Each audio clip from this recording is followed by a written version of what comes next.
High friends, আমি গৌরব। ফাইটারের day one advance booking collection ভালো নয়।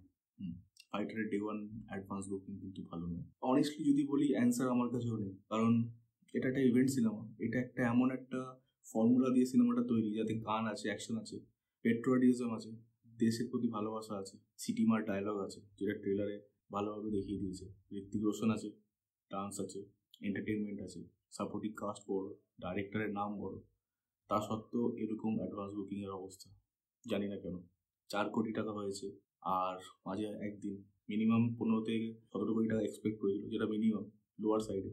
আর ইভেন স্টার্ট যখন হয়েছিল, টিকিট বুকিং স্টার্ট হতেই কিন্তু 1 থেকে 1.5 কোটি টাকা কালেকশন করে দিয়েছিল 1 থেকে 2 ঘন্টার মধ্যে। তারপরে 2-3 দিন ধরে কোনো কালেকশন নেই। এটা রিজন জানি না, বুঝতে পারছি না দর্শক কী চাইছে। ঋত্বিক রোশন তার স্টার পাওয়ার আছে, যেটা ভালো অ্যাক্টর, আগেও প্রুভ করেছে, এই সিনেমাতেও প্রুভ করবে। তার ফ্লপ সিনেমাতেও তার প্রশংসা করা হয়। সিদ্ধার্থ আনন্দ, যার লাস্ট সিনেমা 1000 কোটির ওপরে বিজনেস করেছে, স্টিল সিনেমা অ্যাডভান্স বুকিং খুব বাজে, সরি টু সে বাজে। স্পট বুকিং কতটা হবে জানি না। ডে টুর জন্য 2.5 কোটি টাকার অ্যাডভান্স বুকিং অলরেডি হয়ে গেছে, মানে 26 জানুয়ারির জন্য। আরও দিনকারে কালেকশন ভালো হবে, স্পট বুকিংও ভালো হবে, কারণ ওটা একটা হলিডে। 26 জানুয়ারি একটা হলিডে।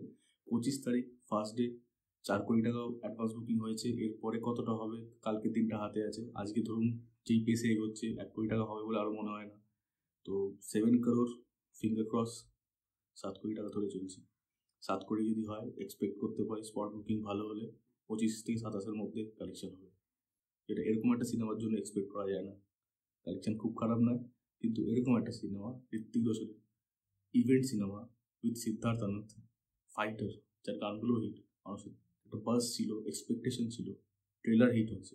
সত্যি বলতে বুঝতে পারলাম না হোয়াট ওয়াজ গোয়িং রং, কী ভুল গেল এই সিনেমাটার সাথে।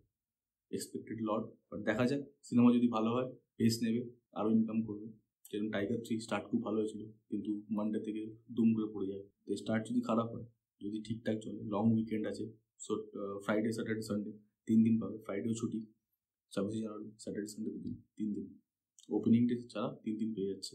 তো যদি ভালো কালেকশন করতে পারে সিনেমা, যদি ওয়ার্ড অফ মাউথ ভালো হয়, কালেকশন খুব ভালো হবে, এটাই এক্সপেক্ট করলাম। চাইছি এই সিনেমাটা 2024-এর প্রথম 500 কোটি সিনেমা হোক, আর ঋত্বিক রোশন যে ডিজার্ভ করে কামব্যাকটা, ওটা পাক। Thank you guys. আশা করছি ভিডিওটা ভালো লেগেছে, আর আপডেট নিয়ে আসবো, রিভিউ নিয়ে তো আসবোই। সবার আগে রিভিউ দেবো, কথা দিলাম, আর অনেস্ট রিভিউ দেবো। Thank you.